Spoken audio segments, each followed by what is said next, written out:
전도서 2장 말씀입니다. 구약 성경 949면입니다.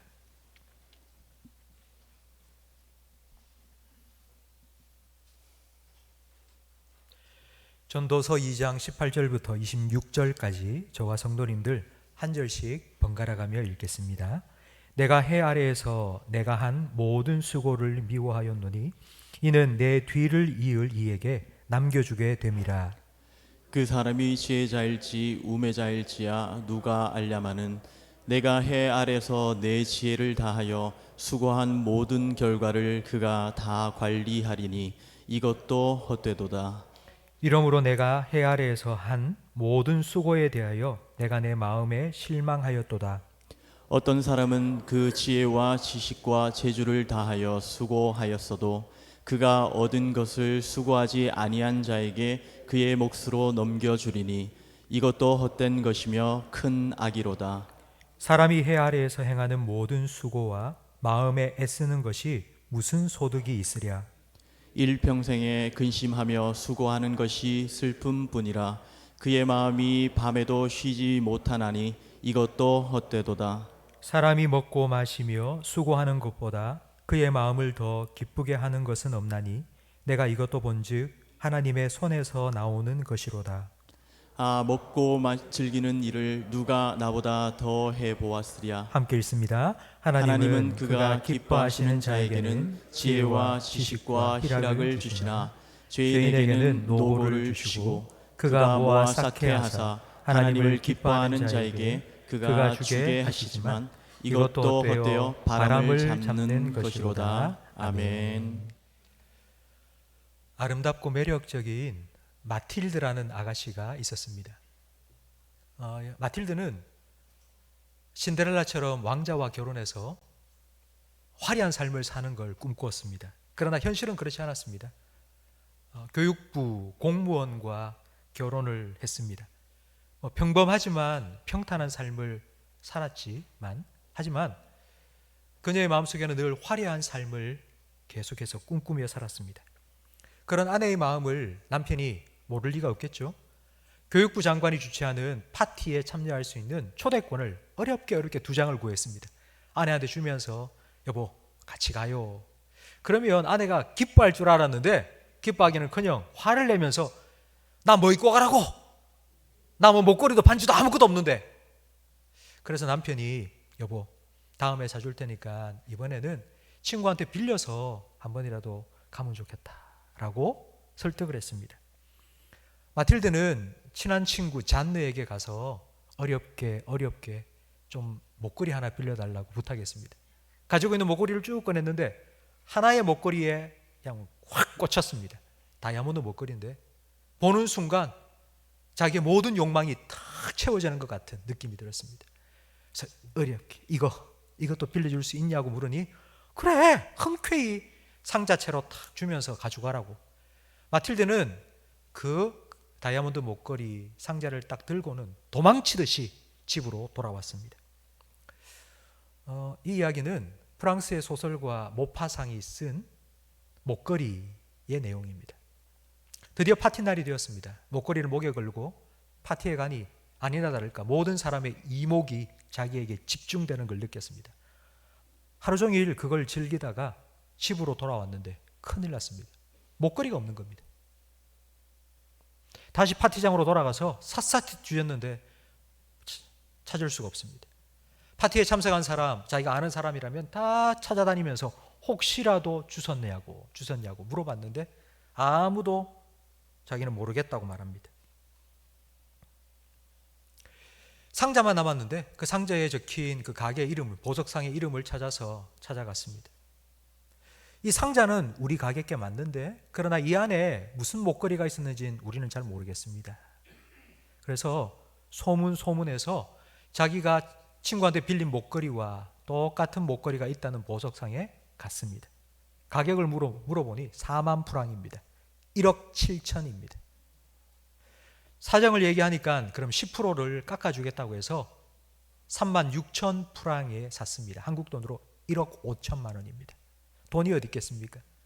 아버지한테 받은 유산도 다 처분하고 아는 사람에게 찾아다니면서 돈을 빌리고 빌렸습니다. 그래서 1억 5천만 원짜리 다이아몬드 목걸이를 사서 다시 그 상자에 넣어서 친구한테 돌려줬습니다. 그 후로 이 마틸드는 가정부 일도 해야 했고 식당에 가서 설거지도 하고 청소도 했습니다. 새벽에는 신문도 돌렸습니다. 딱 10년 만에 빚을 다 갚을 수 있었습니다. 10년 후 길을 가는데 자기에게 목걸이를 빌려준 잔느라는 친구가 지나가는 겁니다. 그래서 이제는 내가 이야기를 한번 해야지 생각을 하고 잔느 하고 불렀습니다. 근데 힐끗 쳐다보더니만 그냥 가는 거예요. 얼마나 섭섭했겠습니까? 붙잡고는 잔느 누구야? 나 마틸드야. 깜짝 놀라는 겁니다. 10년 동안 너무 고생을 해서 얼굴이 폭 사가버린 겁니다. 친구가 못 알아볼 정도로. 아니 너 무슨 일이 있었어? 너 왜 그래? 자초지종을 이야기합니다. 너 나한테 목걸이 빌려줬지? 그 목걸이 때문에 내가 이렇게 됐어. 목걸이를 잃어버렸어. 아니 너 나한테 돌려줬잖아. 그래 그거 내가 다시 사서 준 거야. 내가 그 목걸이를 산다고 빚을 1억 5천을 져가지고 내가 그거 갚느라고 10년 동안 고생하느라고 내가 이렇게 됐다라고 얘기하니까 그 잔느라는 친구가 하는 말이 뭐? 그거 네가 산 목걸이라고? 그것도 1억 5천을 주고? 그거 50만 원짜리야. 가짜야. 그렇게 소설은 끝납니다. 목걸이를 빌려주면서 이게 가짜라고 말해 주지도 않았고요. 목걸이를 빌려가면서도 이거 진짜인지 가짜인지 물어보지도 않았습니다. 만약 그거 물어봤다면, 그거 말해줬다면 10년 동안 그런 헛고생하지 않았겠죠. 얼마나 억울합니까? 그런데 아무도 말해주지 않았습니다. 사람들은 솔직하지 않습니다. 자기 인생에 대해서 다른 사람들에게 얘기할 때 좋은 것만 얘기합니다. 화려한 부분만 보입니다. 그늘진 부분 얘기하지 않습니다. 늘 웃으며 다닙니다. 하지만 뒤에서는 웁니다. 속은 썩어 문드러집니다. 이런 이야기하면 사람들이 날 싫어할 것 같다고. 그래서 늘 좋은 얘기만 하고 다닙니다. 그러면서 자기를 점점 화려한 포장지로 계속해서 포장하고 또 포장합니다. 목걸이라는 이 소설을 읽고 소감문을 쭉 쓴 걸 제가 읽었는데요. 그 소감문 중에 우리가 월간 만나 읽고 소감문을 내듯이 소감문을 쭉 썼는데 그 소감문 중에 하나가 이런 글이 있었습니다. 어릴 때는 솔직한 것이 오히려 일을 해결하는 데 도움이 된다는 걸 느꼈고 좀 자라면서 야, 허영심이 결국 인생을 망치는구나 라는 교훈을 느꼈지만 다시 읽어보니 약속을 저버리지 않고 스스로 책임지는 모습이 대단하다고 느꼈습니다. 그런 소감문이 있습니다. 여러분 어떻게 생각하세요? 여러분 스스로 50만 원짜리인지도 모르고 1억 5천 주고 사가지고 그거 돌려주면서 10년 동안 빚을 갚는다고 고생한 게 책임지는 아름다운 인생이라고 생각하십니까?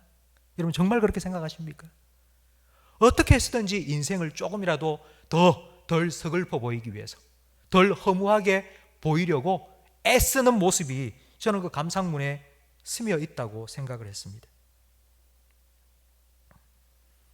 저는 솔로몬에게 참 감사합니다. 전도서 말씀을 계속해서 매일마다 묵상하면서 저는 솔로몬이 솔직해서 너무 감사합니다. 솔로몬은 세상에서 제일 똑똑한 사람 아닙니까? 그가 인생의 모든 걸 연구해보고 인생의 모든 쾌락을 다 경험해보고 그러면서 그가 솔직하게 이렇게 얘기해 줍니다. 그거 별거 아니라고. 그거 다 헛된 일이라고. 그러면서 자기가 이런 인생을 살아오면서 깨달은 3가지에 대해서 우리에게 얘기해 주는데 그게 바로 오늘 본문 말씀입니다. 첫 번째, 솔로몬이 깨달은 게 뭔고 하니 누구나 죽고 다 죽고 그리고 죽고 나면 잊혀진다는 것입니다. 16절 말씀을 우리 화면을 보면서 함께 읽어보겠습니다. 지혜자도 우매자와 함께 영원하도록 기억함을 얻지 못하나니 후일에는 모두 다 잊어버린 지 오래일 것임이라. 오라 지혜자의 죽음이 우매자의 죽음과 일반이로다. 부자나 가난한 자나 석박사 학위 10개 가진 사람이나 하나도 없는 사람이나 그들의 인생의 종착역은 똑같습니다. 이렇게 사나 저렇게 사나 자기가 인생을 수만 명 연구해보고 조사해보니까 결국 인생은 다 끝이 똑같더라는 거예요. 죽고 나면 다 잊혀진다는 것입니다. 이집트 기자라는 곳에 가면 세계 7대 불가사의 중에 하나인 대피라미드가 서 있습니다. 그럼 피라미드 아시죠? 사진으로 많이 보셨지 않습니까? 그 피라미드, 거기는 2.5톤 되는 2.5톤 되는 돌을 깎아서요. 2.5톤이면 이 피아노에 한 2개 정도 됩니다. 엄청나게 큰 돌입니다. 그 2.5톤짜리 벽돌이 300만 개가 쌓여져서 피라미드를 만든 겁니다. 그런데 그 피라미드이 뭐에 쓰는 건물인지 혹시 아십니까? 무덤입니다. 그런데 그 7대 불가 사이로 선정된 그 피라미드이 누구의 무덤인지 아십니까? 저도 몰랐습니다. 그냥 피라미드이 있다는 건 알았지 누가 그 피라미드를 만들고 거기에 묻혔는지 저는 몰랐습니다. 그래서 제가 인터넷에 찾아보니까 쿠푸라는 왕입니다. 고대 이집트 4대 왕조의 제2대 왕 쿠푸라는 왕의 무덤이라는 것입니다. 세상 떠나고 나면 그 누구도 기억해 주지 않습니다. 얼마나 많은 것을 가졌고 얼마나 많은 것을 이루었든지 상관하지 않습니다. 그냥 사람들은 다 죽고 나면 사람들로부터 잊혀집니다. 톨스토이가 쓴 단편 소설이 있습니다. 거기 보면 가난한 소작농인 바흠이라는 주인공이 나옵니다. 아무리 열심히 살아도 자기 땅 한 평을 얻지 못했습니다. 그러던 차에 이웃 나라에서 돈 100만 원만 주면 딱 출발을 해서 해가 뜰 때 출발해서 해가 질 때까지 돌아오면 자기가 걸어서 다닌 그 모든 땅을 다 준다는 소식을 들은 겁니다. 그래서 100만 원 마련해서 이웃 나라에 갔습니다. 해가 뜰 때 출발해서 한 바퀴 막 갑니다. 그런데 점심때쯤 되면 돌아와야 됩니다. 만약 해가 지고 난 후 돌아오면 단 한 평도 얻지 못합니다. 그래서 점심때쯤 되면 돌아와야 되는데 가다 보니 점점 땅이 더 좋아지는 거예요. 더 기름진 땅이 보이는 거예요. 조금만 더 하면서 가다가 해가 기우는 것을 보고 어이쿠 큰일 났다 하고는 뒤를 돌아서 오는데 뛰어오기 시작했습니다. 큰일 났다. 해가 지기 전에 도착해야 되는데 정말 죽을 힘을 다해서 뛰어서 출발점에 도착을 해가지고는 딱 도착하자마자 피를 울컥 토하고는 그 자리에 푹 쓰러졌습니다. 사람들이 찾아가서 이렇게 보니까 이미 숨이 끊어진 후입니다. 수만 평 땅을 돌아서 평생을 걸려서 그 많은 땅을 차지하면 뭐합니까? 결국 마지막은 3평 땅에 묻히는 뿐입니다. 솔로몬이 인생을 연구하고 조사하고 모든 걸 다 경험해보고 난 후 내린 결론 첫 번째가 이겁니다. 지혜자나 우매자나 똑똑하든지 아니면 우매하든지 날씬하든지 뚱뚱하든지 키가 크든지 작든지 모든 사람 다 죽고 나면 다 잊혀진다. 그래서 솔로몬은 이렇게 말하죠. 헛되고 헛되니 모든 것이 헛되다. 이것이 솔로몬의 첫 번째 깨달음이었습니다. 솔로몬의 두 번째 깨달음은 무엇인가 하니 죽고 나면 자기의 모든 것을 남기는데 남긴 건 내가 어떻게 할 수 없다는 것입니다. 전도서 2장 18절 19절 말씀을 화면을 보면서 함께 읽어보겠습니다. 내가 해 아래에서 내가 한 모든 수고를 미워하였노니 이는 내 뒤를 이을 이에게 남겨주게 됨이라. 그 사람이 지혜자일지 우매자일지야 누가 알랴마는 내가 해 아래에서 내 지혜를 다하여 수고한 모든 결과를 그가 다 관리하리니 이것도 헛되도다. 죽고 나면 내가 아무리 열심히 일해서 일군 모든 것 내가 단 하나도 가져갈 수 없습니다. 2주 전 우리나라에서 제일 큰 회사의 최고 경영자가 장례를 치렀습니다. 많은 업적을 이루었죠. 전 세계 1위 기업으로 일구었습니다. 정말 대단한 업적을 남겼습니다. 그리고 많은 어록도 남겼습니다. 마누라와 자식 빼고 다 바꿔! 이런 아주 유명한 말도 남겼습니다. 그런데 사람들의 제일 큰 관심은 도대체 재산을 얼마 남긴 거야? 유산이 어느 정도 되지? 그게 사람들의 제일 큰 관심일 겁니다. 그 회사를 이어받을 아들이 상속세로 내야 될 금액이 얼마인 거 아니? 총액이 10조 6천억 원입니다. 어느 정도인지 감이 안 잡히시죠? 우리 대구광역시가 2020년 한 해 동안 살림을 살기 위해서 편성된 예산이 총 9조 2천억 원입니다. 대구 1년 살림 살 것보다 한 사람이 세금으로 낼 돈이 더 많습니다. 상속세의 세율은 50%입니다. 그러면 상속세 내는 거에 2배 정도를 재산으로 가지고 있었다는 말이겠죠? 총 21억 정도입니다. 21억을 재산으로 가지고 있었던 겁니다. 그런데 한 푼도 가져갈 수 없습니다. 빈손으로 가야 됩니다. 남긴 건 어떻게 되겠습니까? 누군가가 그걸 다 받아서 관리를 하겠죠? 누구입니까? 아들입니다. 자녀입니다. 내가 내 손으로 땀 흘려서 일군 것, 그거 다른 사람이 취하여 간다면 얼마나 억울하겠습니까? 그래도 내 자녀가, 내 아들이, 내 딸이 그거 물려받아서 나보다 더 행복하게 살겠지 생각하면 훨씬 더 열심히 일하지 않겠습니까? 그게 우리 부모의 마음입니다. 그런데 솔로몬은 자기 아들을 생각하는데 너무 큰 근심이 생겼습니다. 웬고하니 자기 아들 르호보암을 보니까 도대체 이 아들이 내 뒤를 이어서 왕이 되어서 과연 이 나라를 잘 이끌어갈 수 있을지 너무너무 걱정이 되었기 때문입니다. 솔로몬의 걱정은 현실이 되었습니다. 르호보암이 왕이 되고 불과 몇 년이 지나지 않아서 그 이스라엘은 쪼개지고 말았습니다. 결국 르호보암은 그 100% 아버지가 물려준 그 100%의 나라의 20%만 겨우 자기 걸로 가지고 80%는 북이스라엘로 뚝 떨어져 나가고 말았습니다. 저는 이 솔로몬과 르호보암의 삶을 보면서 안타깝지만 한편으로는 솔직히 제 마음에 좀 위안이 되었습니다. 천하의 솔로몬도 자식 농사는 실패했구나. 우리는 뭐 말할 것도 없겠다. 우리도 그럴 수 있겠다라는 생각이 들었습니다. 벼농사만큼이나 자식 농사 어렵습니다. 내가 어떻게 할 수 없는 문제입니다. 아마 이 자리에 계신 성도님들 중에 자식 걱정 안 하는 분 아마 한 분도 없을 것이라 생각이 됩니다. 만약 자녀가 타지에 있는 학교에 입학을 해서 이제 기숙사 생활한다고 떠났다고 생각해 보십시오.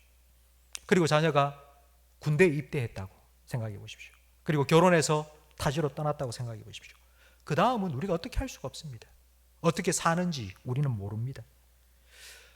그래서 우리는 자녀들을 위해서 내가 해줄 수 있는, 내가 최선을 다해서 해줄 수 있는 게 뭘까?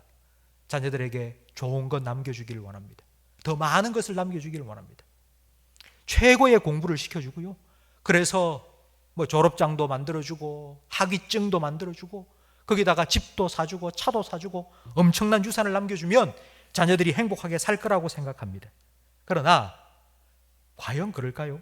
21절 말씀해 보니 어떤 사람은 그 지혜와 지식과 재주를 다하여 수고하였어도 그가 얻은 것을 수고하지 아니한 자에게 그의 몫으로 넘겨주리니 이것도 헛된 것이며 큰 악이로다. 그것이 오히려 독이 될 수도 있다고 말씀하고 있습니다. 자녀에게 땀 흘려 일하는 모습 보여주고 자녀도 땀 흘려 일하면서 자기의 법만큼 그걸 규모 있게 잘 사용할 수 있도록 지혜롭게 자녀를 교육하는 것, 그것이 훨씬 더 복된 것입니다. 몇 년 전 우리 교회에서는 우리 부모님들이 어린이 주일날 우리 자녀들을 위해서 특송을 준비했습니다. 그 특송 앞에서 나오셔서 함께 부른 성도님 많이 계시죠? 기억하십니까? 모세의 어머니 요게벳이 자기 어린 아들 갈대 상자에 띄어서 나일강에 악어가 득실득실하는 거 나일강에 띄어보내면서 불렀던 노래, 요게벳의 노래 다 아시죠? 우리 앞에 가사가 나와 있는데 혹시 아시는 분 있다면 저하고 같이 한번 불러봤으면 좋겠습니다. 너의 삶의 참 주인, 너의 참 부모이신 하나님 그 손에 너의 삶을 맡긴다. 너의 삶의 참 주인, 너를 이끄시는 주 하나님 그 손에 너의 삶을 드린다. 성도 여러분, 품 안의 자녀입니다. 내 품 안에 있을 때 내 자녀지 떠나고 나면 우리가 어떻게 할 수가 없습니다.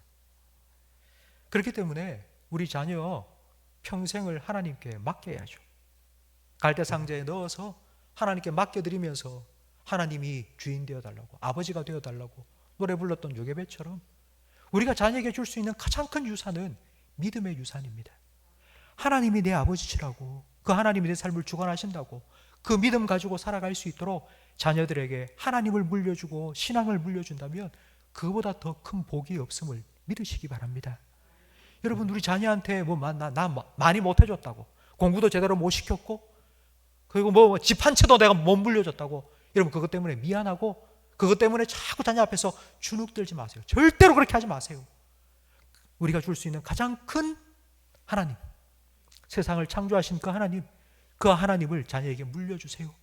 그러면 하나님께서 우리 자녀들의 삶을 책임지시고 지켜주실 줄 믿습니다. 솔로몬이 세 번째로 깨달은 것은 기쁨은 하나님이 주신다는 것입니다. 전도서 2장 24절, 25절 말씀을 화면을 보면서 함께 읽겠습니다. 사람이 먹고 마시며 수고하는 것보다 그의 마음을 더 기쁘게 하는 것은 없나니 내가 이것도 본즉 하나님의 손에서 나오는 것이로다. 먹고 즐기는 일을 누가 나보다 더 해보았으랴. 솔로몬은 먹고 마시며 인생 기쁨을 위해서 세상의 그 어떤 사람보다도 정말 끝까지 가본 사람입니다. 쾌락, 인간의 모든 쾌락 끝까지 다 경험해 본 사람입니다. 근데 그 솔로몬이 내린 결론이 무엇인가 하니 기쁨은 내 손으로 만드는 게 아니라 하나님 손에서 나오는 거구나 라는 것입니다. 집은 살 수 있습니다. 가정은 살 수 없습니다. 침대는 살 수 있습니다. 잠은 살 수 없습니다. 시계는 살 수 있습니다. 그러나 생명은 살 수 없습니다. 인생의 참된 기쁨은 내가 노력해서 얻을 수 있는 것이 아닙니다. 하나님이 주셔야지 우리가 누릴 수 있습니다. 이걸 우리는 하나님 주신 선물이라고 부르고 흔히 우리가 교회 다니는 사람들이 말하는 바로 은혜라는 것입니다. 은혜는 하나님께서 그냥 주시는 겁니다. 우리는 그 하나님의 은혜를 누리면서 기뻐하며 살아가야 합니다. 하나님 주시는 기쁨, 하나님께서 언제 우리에게 그런 기쁨을 깨닫게 하시고 그런 기쁨을 누리게 하실까요? 여러분 24절 말씀을 다시 한번, 여러분 성경을 보면서 앞에 나와 있네요. 24절 말씀을 다시 한번 읽어보겠습니다. 사람이 먹고 마시며 수고하는 것보다 그의 마음을 더 기쁘게 하는 것이 없나니 내가 이것도 본즉 하나님의 손에서 나오는 것이로다. 아멘. 먹고 마시고 수고하고 일하는 동안 기쁨을 누린다고요. 특별한 게 아니에요. 먹고 마시고 일하는 건 우리 일상입니다. 우리는 매일매일 그렇게 살아가고 있습니다. 근데 그 매일의 삶 속에 하나님께서는 그것을 통해서 기쁨을 누리며 살아가기를 원하십니다. 그냥 우리 보고 야, 너 일하면서 기뻐해, 먹으면서 기뻐해, 물 마시면서 기뻐해, 하나님 그렇게 하시는 게 아니고요. 우리가 기뻐할 수 있도록 하나님께서 하나님의 손으로 뭔가를 하신다고요. 그 일이 무엇인지 시편 127편 1절 2절을 함께 읽겠습니다. 여호와께서 집을 세우지 아니하시면 세우는 자의 수고가 헛되며 여호와께서 성을 지키지 아니하시면 파수꾼에 깨어 있음이 헛되도다. 너희가 일찍이 일어나고 늦게 누우며 수고의 떡을 먹음이 헛되도다. 여호와께서 그의 사랑하시는 자에게는 잠을 주시는도다. 아멘. 하나님께서 우리가 먹고 마시고 일하는 동안 우리 손으로 한 수고가 헛되지 않도록 하나님께서 일해 주신다고요. 그래서 우리가 기뻐하게 해 주신다고요. 이런 하나님이 내 아버지가 되시고 내가 그 하나님 안에서 살아가고 있다는 것을 우리가 믿고 느끼고 안다면 우리는 하나님 안에서 기뻐할 수 있고 감사하며 살 수 있습니다. 제가 지난주 주보에 감사 카드를 제가 다 나눠드렸죠. 여러분 혹시 적어보셨습니까? 저는 한 주간 동안 3가지 감사 제목 뭘 적을까 참 고민이 되더라고요.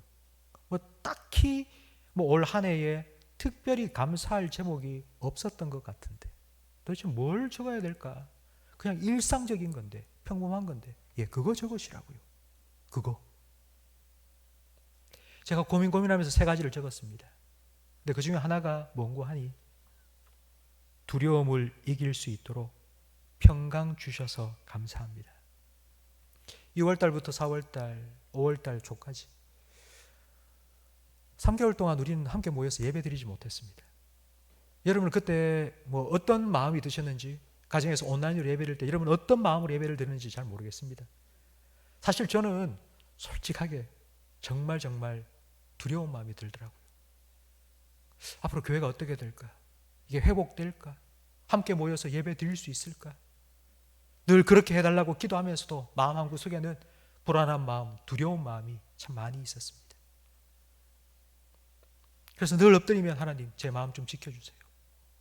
제 마음 흔들리지 않게 해달라고 늘 기도했는데 하나님께서 그 기도에 응답해 주셔서 제가 두려움을 잘 이겨낼 수 있도록, 잘 견딜 수 있도록 평강으로 제 마음과 생각을 지켜주셨습니다.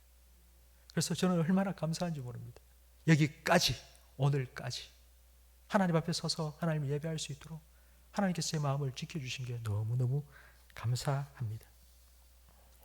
우리의 기쁨을 위해서 하나님께서는 지금도 일하고 계십니다. 그냥 우리한테 맡겨놓고 기쁘게 살아라, 웃으며 살아라 그렇게 하시는 게 아니고요.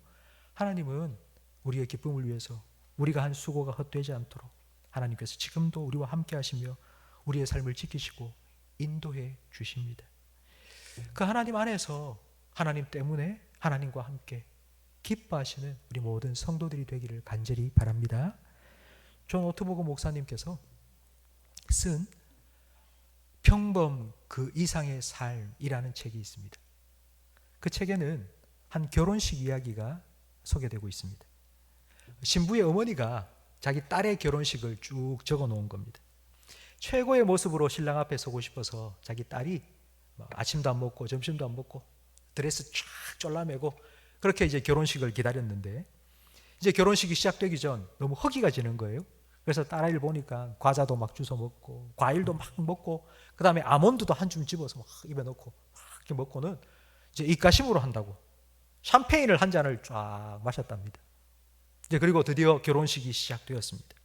신부 입장 하는데 이제 신부가 뒤에서 아빠와 함께 쭉 걸어오는데 중간쯤 왔는데 사람들이 전부 다 하는 거예요. 왜?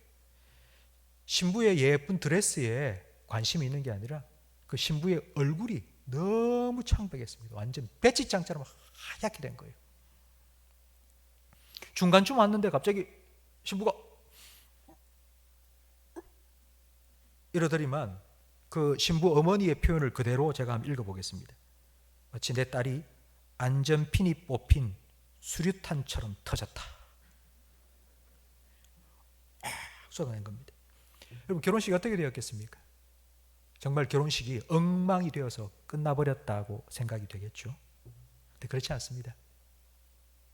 그 결혼식 이야기의 끝은요, 모든 사람들이 가족과 하객들이 다 눈물을 흘리며 정말 가장 감격스러운 결혼식이었다고 그렇게 결혼식이 마쳤는데요. 그렇게 토하고 있는 그 자기 딸한테 신랑이 쫓아와서는요, 신랑이 자기 딸을 딱 안더니만 금방 토해낸 그 입에 입맞춤을 쫙 하더랍니다. 그리고는 자기 신부를 딱 안고는 목사님 앞에 서서 결혼식이 마칠 때까지 어깨를 탁 안아서 그렇게 의지하도록 해준 겁니다. 인생 최악의 날로 기억될 뻔했던 그 결혼식이 인생의 가장 감격스럽고 기쁨이 있는 그런 날로 변화되었습니다. 그 이유가 무엇입니까? 신랑이 그 자리에 있었기 때문입니다. 신랑이, 나를 사랑하는 신랑이 내가 토해도 더럽지 않다고 입 맞춰주는, 나를 끝까지 붙잡아주는 신랑이 있었기 때문입니다. 며칠 전 우리 성도님 한 분 전화가 왔습니다. 제 딸이 하늘나라로 갔습니다. 외국에 이민 가서 살던 딸이 중병에 걸렸는데 더 이상 외국에서 치료가 안 된다고 해서 혹시라도 한국에 오면 치료를 받을까 해서 이제 한국에 들어온다고 목사님 좋은 병원 좀 연결시켜 줄 수 있도록 기도해 달라고, 좋은 의사 만날 수도 기도해 달라고 부탁을 하셨어요. 그런데 뭐 몇 주 지나지 않아서 전화가 와서는 세상을 떠났다는 거예요. 하나님 부름 받았다는 거예요. 제가 깜짝 놀랐습니다. 장례식에 가서 무슨 말로 딸을 잃어버린 그분을 내가 위로해 드릴까? 정말 고민하면서 갔습니다. 그런데 보는데 제가 아무 말을 할 수가 없는 거예요.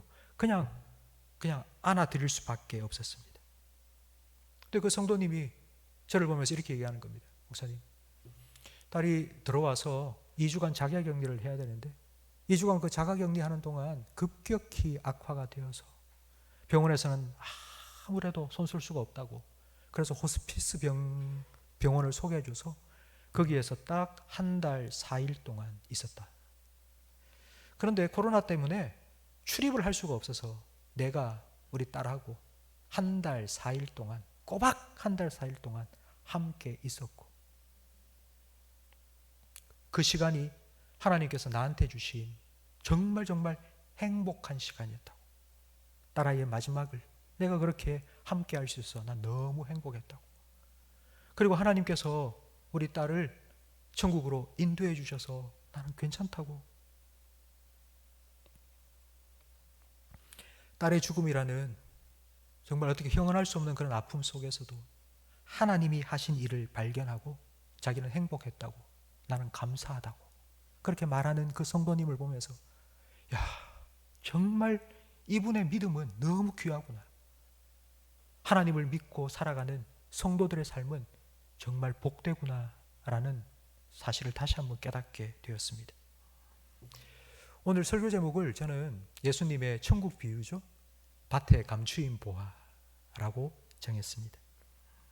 밭에서 일하다가 꽃갱이질 하다가요, 거기서 보배를 발견하게 된 거예요.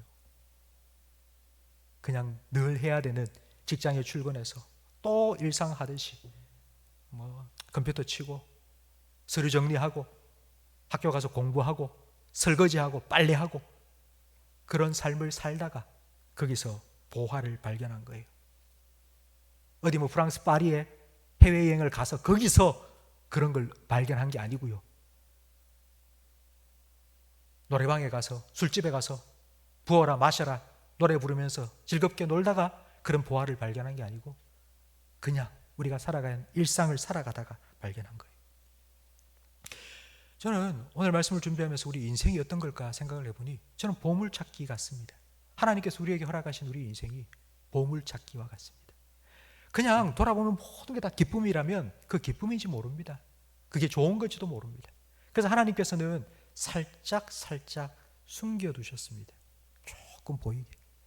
조금만 관심 있게 보면은 여기 있네. 여기 있네. 하나님께서 살짝 감춰두신 그 기쁨이라는 보화를 발견하면서 더 기뻐하고 더 감사할 수 있는, 하나님께서는 그렇게 우리가 살아가기를 원하시기 때문에 우리의 삶에 그런 기쁨을 일상 속에 먹고 마시고 수고하는 그 일상 속에 하나씩 넣어두시고 우리가 찾아 기뻐하기를 원하시는 겁니다. 여러분 잠깐만 멈춰보세요. 잠깐만. 그냥 일상이라고 휙휙 지나가듯이 뻔한 건데 다 아는 건데 그렇게 지나가지 말고요. 잠깐만 멈춰보세요. 그리고 조금만 시간을 두고 들여다보시고 좀 들어보세요. 지금까지 20년 30년 늘 나하고 같이 살았는 지긋지긋한 내 원수 같은 내 남편, 그렇더라도 여러분 한번 얼굴 쳐다봐 주세요.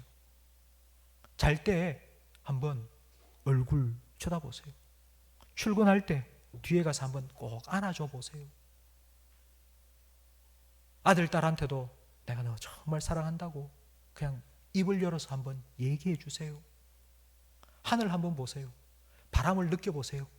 떨어진 낙엽 하나 두어가지고 어떻게 색깔이 이렇게 바뀌었을까? 여러분 한번 감탄해 보시고요. 하나님이 숨겨두신 보배를 발견해 보세요. 그리고 기뻐하세요. 하나님 우리가 그렇게 살아가기를 원하신다고요.